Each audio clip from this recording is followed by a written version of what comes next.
Hello, this is David from DN Cognitive Counseling. I hope that you like this video, and if you do, please hit like and subscribe to the channel. If you don't like this video, please tell me why so I can go ahead and make better content. I wanted to bring up something today that I got permission from a client to actually share. They asked me a question in the context of something that was going on, so I'm going to give you the context first, then the question, and then I'm going to give you my response because I think it'll be very helpful for a lot of people who actually are going through a lot of this in very similar ways. This is how it started. I posted this today knowing that I would get a lot of blowback for it. But I stand by my opinion. I learned in therapy with you to let go of a lot of anxieties, especially about race, by asking myself, is this really what I have experienced, or is this what somebody else is telling me that I have experienced? And trying to convince myself that Gish Jen, by the way, Gish Jen is a author of a specific ethnicity, is on the same level as a Jeffrey Eugenides. And that is also another author, and that does not have what you call an ethnic background. Just makes me sadder. So I don't know their work so well, so I can sit and make the determination. But this person is telling you that the way they're experiencing people is that people are putting these two authors on the same level, which they think is not really in the realm of possibility, based upon their understanding.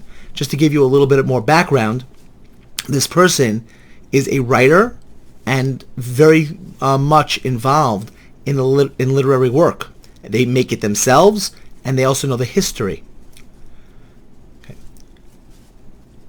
I shared an article about decolonizing your syllabus with the caption, "Oh, I don't know if I could do it.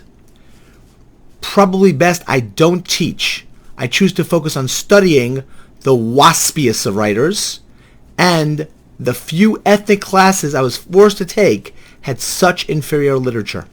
Now again, this is their point of view. I just don't know that the literary world right now is obsessed with ethnic writers. And I'd rather not be a writer at all than be a Filipino woman immigrant writer. It just feels like the world keeps trying to push things as they should be, instead of things as they are.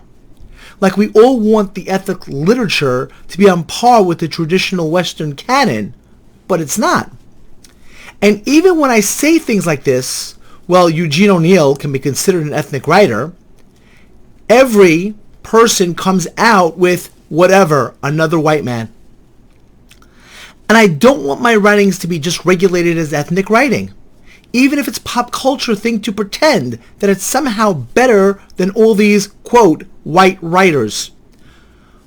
Or that all these white male writers from the past are as mediocre, in quotes, as we just didn't pay attention to the ethnic and women writers. Sorry for the rants. I think that I'm upset I think I'm just upset that so much of what I hear from other minorities and publications is that I have to be angry and upset and condemning all white people and whatever white culture, again in quotes, is but studying England and English writers and being in a WASP town like Bayport is what makes me happy. Or that somehow I can't love all the white people in my life who've made it better because they're cognizant of the struggle of minorities that minorities go through, or doing enough to undo the systematic racism. Surprisingly, crickets to my posts. I know people follow me because this was the engagement level of my other posts, which she goes on to explain is a lot. I think that's the reason I feel compelled to say things like this, because I know a white person would get flayed alive, but I have a minority privilege that lets me say stuff like this. Like one of the magazines I write for, she states the name but I will not, just landed a deal with another magazine, which I will not state, said that they want artist profiles on people of color, LGBT, differently abled, and I flipped because I feel like it's an even worse insult to me and my art as a minority to say, oh well, you were only picked because we're trying to even it out with all the white guys we focused on before. I want to let art speak for itself, and if I connect with it and feel compelled to write about it, that's my criterion. Otherwise, what we're saying is that minorities and women can't compete with white men unless we bar them from competitions.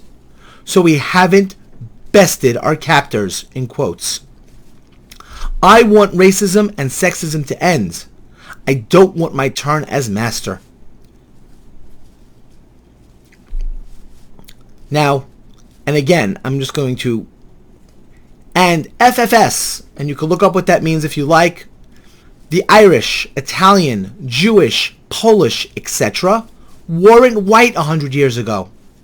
And I feel like both ends of the spectrum could chill if people acknowledge that discrimination isn't just white people effing over brown people. Sorry, I don't know why this is striking a chord with me today. So, I asked permission to share this and actually to try to answer that question.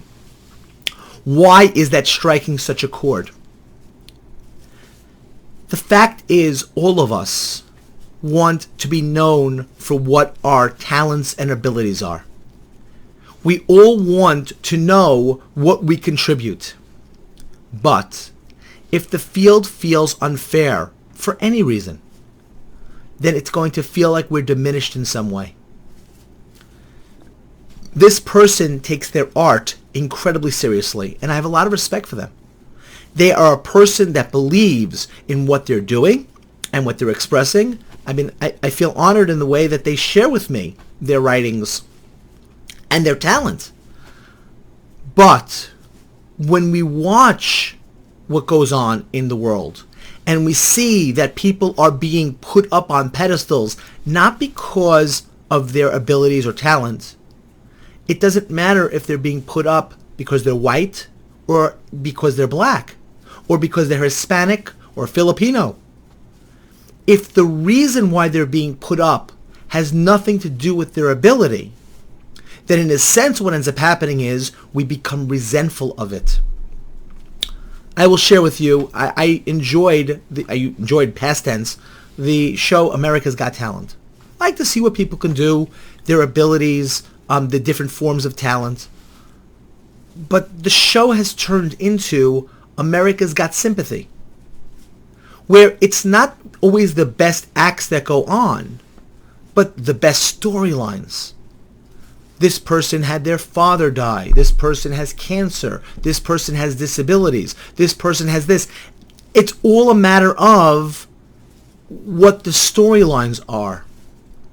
And that's problematic because it takes away then from the show. Now, it's great when somebody with a disability or shows somebody that has had to struggle through an adversity to be able to become successful.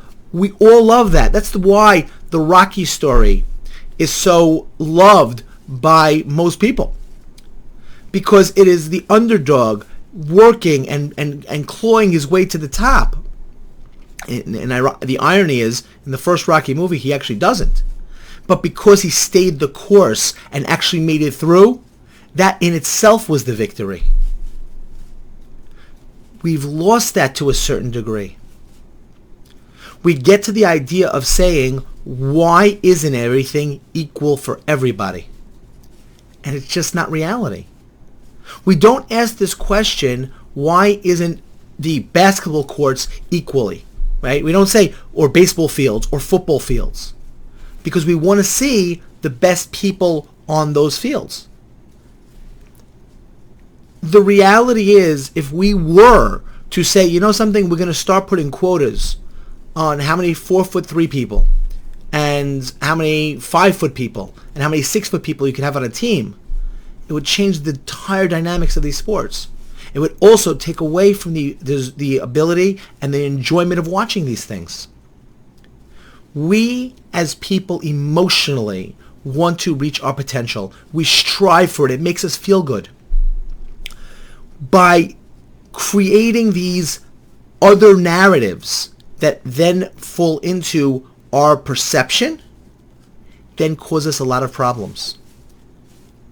This one client who allowed me to share this really articulated, I thought, incredibly well her point of view and feelings about this. But it's echoed by many people that I see and speak to. We live in a world where many people suffer from something called impostor syndrome, where they feel like they're not in a place they deserve, like they didn't earn it. I'm not as good as other people pretend I am. And it makes them feel less than inside. One of the things we can do is to be honest, to make judgments about people's skills, and not be about the color of their skin. Instead, the content of the talent. And by looking at people, not in terms of how many we have here, how many are here, but what is your gifts? What is your ability? What is it that you can bring? That is a much healthier approach. I don't think anybody would ever want to be told what they would have to do or to fit into quotas, or to be looked at in terms of, well, you are this individual, but because you're part of this group, therefore then you need to be this. And it's not mentally healthy for anybody. And it causes people who do have talent in a specific area to start either doubting themselves or feel that they're getting something unjust, and it takes away from their accomplishments and their feeling of of their accomplishments. I hope again that you like this video, and I hope again that if you dislike it, please tell me why. I hope you'll subscribe to the channel, and again, if you believe in the endeavor, you can go to Patreon and click on the link, and actually Subcribe-star, I'm sorry, and click on the link and hit to donate. And again, thank you very much.